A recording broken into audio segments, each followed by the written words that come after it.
I went vegan for 30 days and this happened, so this is me now. I have more energy. I'm sleeping better. And if I'm being totally honest, I've never felt this good in my entire life. The food I'm eating is vibrant, delicious, and it actually satisfies me. But 30 days ago, the idea of going vegan felt like a prison sentence.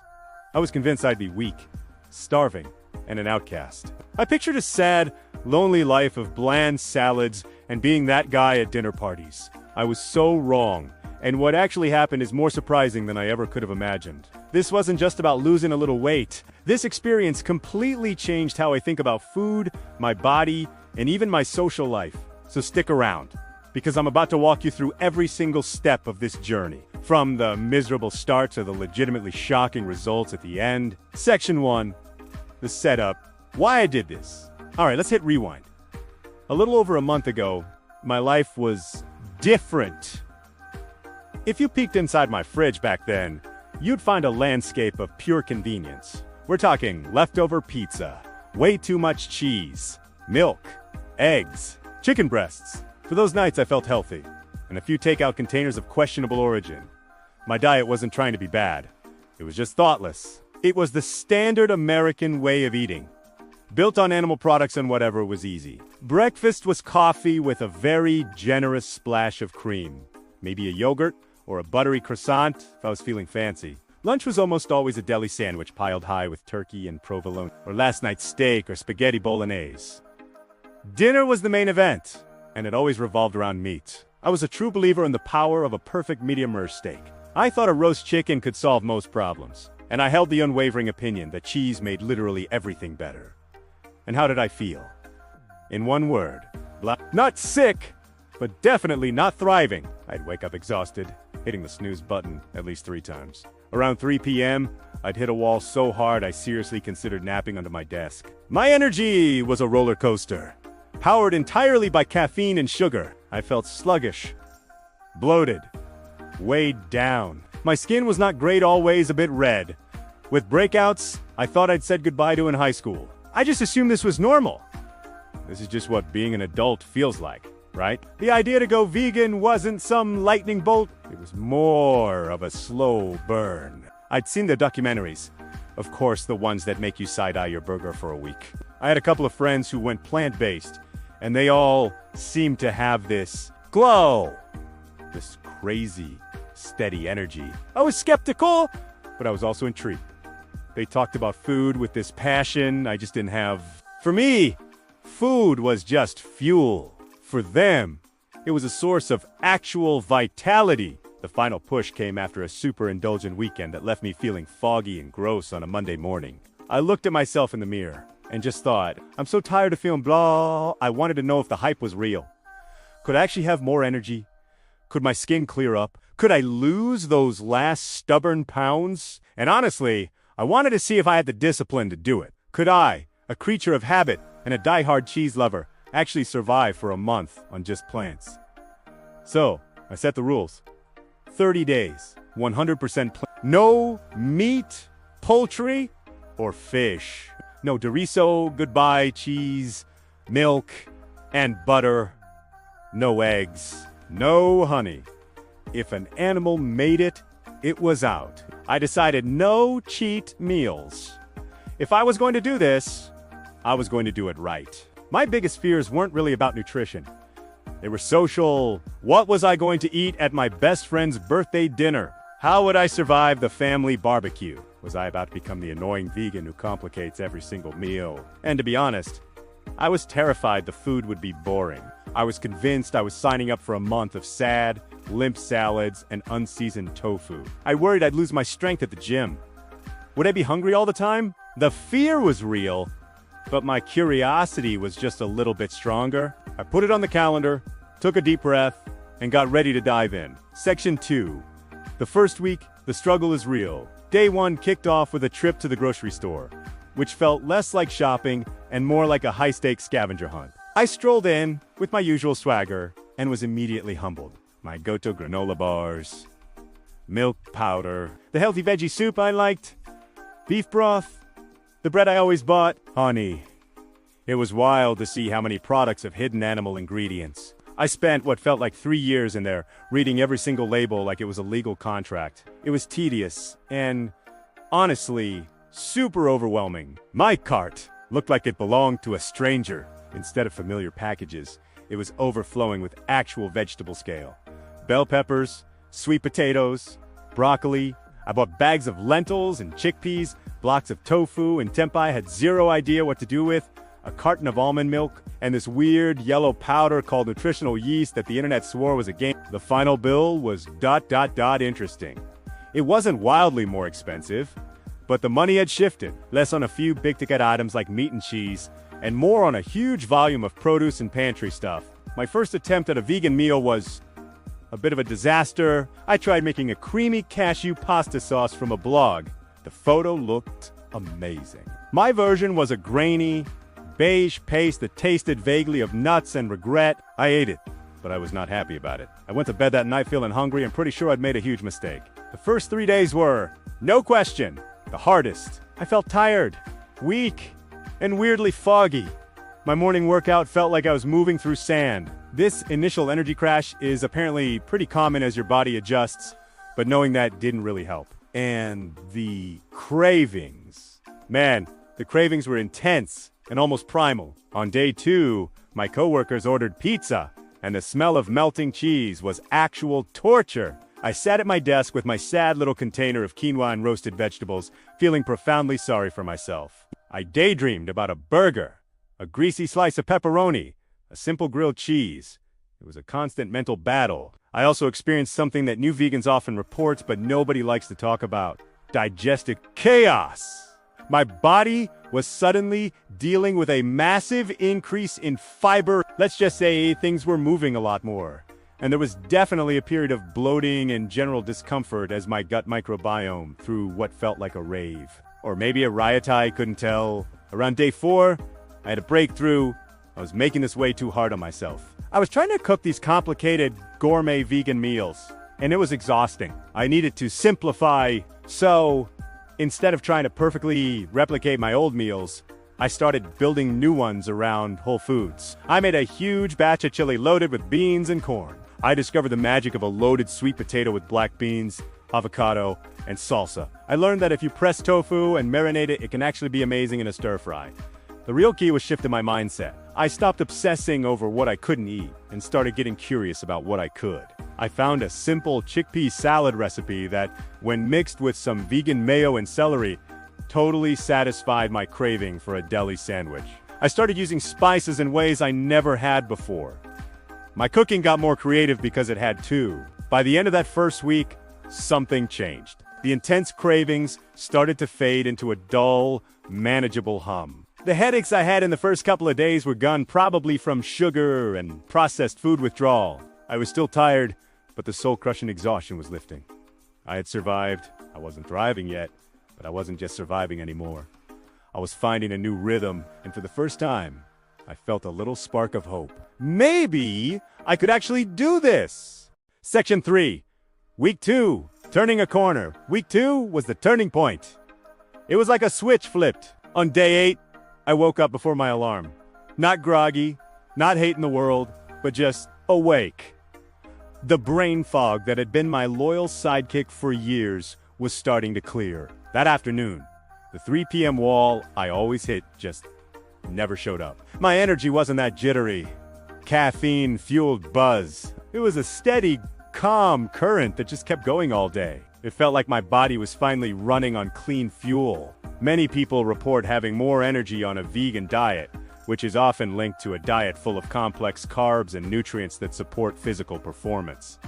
This was the first big moment where I thought, okay, maybe there's something to this. This newfound energy came with a shot of confidence, which was immediately put to the test. My friend S' birthday dinner was at our favorite Italian place, a restaurant famous for its mountains of cheese and cured meats. This was the social nightmare I'd been dreading. I was so anxious. Do I eat before I go? Do I just order a sad side salad and watch everyone else enjoy life? I decided to be proactive. I checked the menu online before I went, a pro tip I now swear by. I saw a couple of potential options. When I got there, My friends were already ordering a charcuterie board. The old me would have been first in line. Instead, I just politely said, "No thanks." "You're not having any?" my friend asked, looking concerned. This was the moment. I could make it weird, or I could make it normal. I took a breath and went for normal. "I'm doing this 30-day vegan challenge just to see how it feels," I said with a smile. So, no cheese for me, and that was it. No drama. Number 20 questions. My friend just said, "Oh, cool. How's it going?" And the conversation moved on. The world didn't end. When the waiter came, I asked if the pasta aglio e olio could be made without cheese and with extra veggies. He didn't even blink. "Of course," he said. The meal came, and it was incredible. Simple, delicious pasta with garlic, olive oil, and tons of veggies. I didn't feel deprived. I felt powerful. I had navigated my first social hurdle, and it wasn't awkward at all. It taught me a huge lesson. Most people don't really care what you're eating. Your own anxiety is usually the biggest obstacle. That dinner opened the door for more questions from friends and family, but they were mostly just curious. The number one question, by a mile. But where do you get your protein? I explained that protein is everywhere in the plant world. Lentils, beans, chickpeas, tofu, tempeh, quinoa, nuts, and seeds are all packed with it. Then came the other big ones. Isn't it super expensive? I explained my grocery bills were about the same. Sure, some fancy vegan mock meats and cheeses can be pricey, but a diet built on staples like beans, rice, and veggies is actually incredibly affordable. What about nutrients? Aren't you worried? This is a good question, and one I had looked into. I learned that while a plant vegan diet is loaded with nutrients, you have to be mindful of a few things. The most important is vitamin B12, which isn't made by plants. It's crucial for nerve function. So I started taking a daily B12 supplement, as is recommended for anyone on a long-term vegan diet. I also made sure to eat iron-rich foods like lentils and spinach, pairing them with vitamin C to boost absorption. For calcium, I focused on fortified plant milks, tofu, and leafy greens. Being vegan forced me to get more educated about nutrition than ever before. Hey, if you're finding this interesting, or if you've ever thought about trying something like this, do me a quick favor and hit that like button. It really helps the channel. And if you want to see how this all ends, make sure you subscribe, because the changes in week 3 were even more surprising. Section 4, week 3, in the zone. By week 3, I was in a groove. The daily debate over what to eat was gone. The intense cravings for cheese and meat had basically vanished. It's not that I forgot what they tasted like, but my body just didn't want them anymore. I found myself actually craving a huge, colorful salad or a hearty bowl of lentil soup. My taste buds had totally changed. Foods I used to find boring, like plain oatmeal, now tasted sweet. An apple was like a flavor explosion. By cutting out all those hyper-palatable processed foods, my senses had reset. This was also the week I started noticing the mental shifts. Eating became an act of mindfulness. Before, I just shovel food in while scrolling on my phone or watching TV. Now, because every meal took some thought, I was more present. I noticed the colors on my plate, the different textures, and how I felt after I ate. I wasn't just consuming calories anymore. I was actually nourishing myself. It felt like I was finally building a healthy, respectful relationship with food and my body. The physical changes kept coming. One morning, I looked in the mirror and did a double take. My skin, which was always kind of red and blotchy, was calm and clear. It had a brightness to that glow. People talk about that. I always thought it was a myth. Some research suggests a link between dairy and inflammatory skin conditions for some people, and that antioxidant-rich diets can improve skin health. I wasn't using any new skincare. The only thing I'd changed was my diet.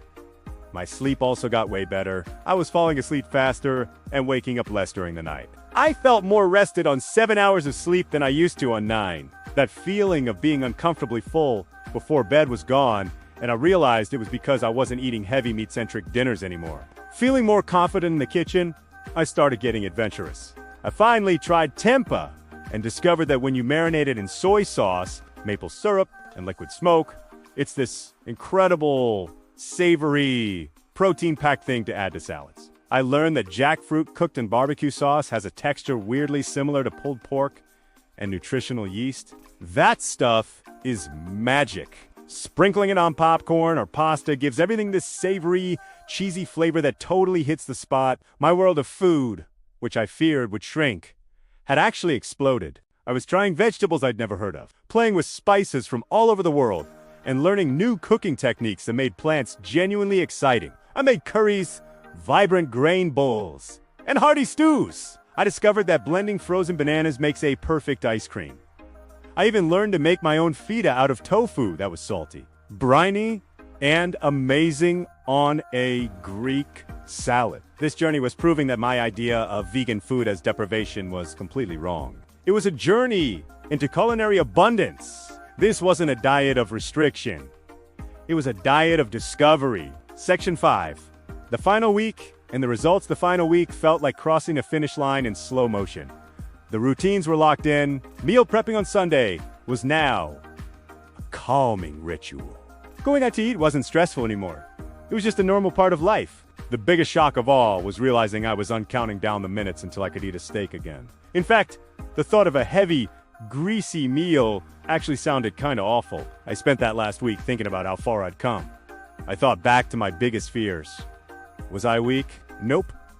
After that first week, my gym performance went back to normal, and my endurance actually felt better. Was the food boring? Definitely not. My diet was more colorful and creative than ever. Was it socially awkward? It had its moments, but it also just made me a better communicator. On day 30, I woke up feeling excited. It was time for the final weigh-in. I stepped on the scale, not knowing what to expect. And the number that flashed back was just, wow. I had lost a total of 12 pounds. Now, I know that's a lot, and results will vary for everyone. But for me, it was shocking. I hadn't been starving myself. If anything, I was eating bigger meals. Since plant foods are often less caloric, the weight just fell off as a side effect of changing the quality of my food. Studies show that plant-based diets can be really effective for weight loss, often leading to a drop in BMI. But it was so much more than the number on the scale. I compared my after photos to the ones from day one. The difference was plain to see. The puffiness in my face was gone. My skin was clearer and brighter. There was just a light in my eyes that wasn't there before. To get some hard data, I had blood work done before and after the challenge. The results were the most stunning part of this whole thing. My total cholesterol dropped by 30 points. My LDL bad cholesterol had plummeted. My doctor was seriously impressed. Plant-based diets are well known to improve cholesterol profiles, which lowers major risk factors for cardiovascular disease. My fasting blood sugar was also lower, which points to better metabolic health. This wasn't just a feeling. This was scientific proof that my body had undergone a massive positive change in just 30 days. The mental shift was just as huge. My relationship with food is completely different now. For the first time, I feel like I'm in the driver's seat of my own health. I learned to listen to my body, to nourish it, and to appreciate how what I eat directly affects how I feel. The guilt that used to follow a big meal was gone, replaced by a feeling of empowerment. I proved to myself that I could do something hard, and that felt amazing. So, after 30 days, what's the final verdict? The big question everyone keeps asking. Will I stay vegan? The answer is yes and no. I am absolutely not going back to the way I was eating before. That guy is gone. I can't unlearn what I've learned, and I can't unfeel how good I feel right now. The energy, the clarity, it's just not something I'm willing to trade. This experiment has rewired my brain and my body. I see food as a powerful tool for health now, not as an enemy. But I'm also a realist. I know the super strict 100% vegan label might not be sustainable for me forever, especially with travel and social events. So my plan is to be plant-forward. The foundation of my diet, like 90 to 95% of it, will stay completely plant. My meals will still be built around vegetables, fruits, grains, and legumes. But I'm giving myself the grace to have a piece of fish or some goat cheese at a special dinner without feeling like I failed.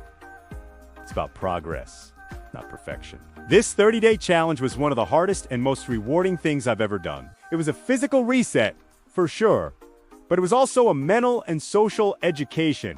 It taught me that food can be both delicious and healing. It taught me that I'm way more disciplined than I thought I was. And it taught me that navigating social stuff is really more about confidence than anything else. My biggest takeaway is this. You want to have to go 100% vegan to feel the benefits. Just adding more plants to your week can make a huge difference. Try Meatless Mondays.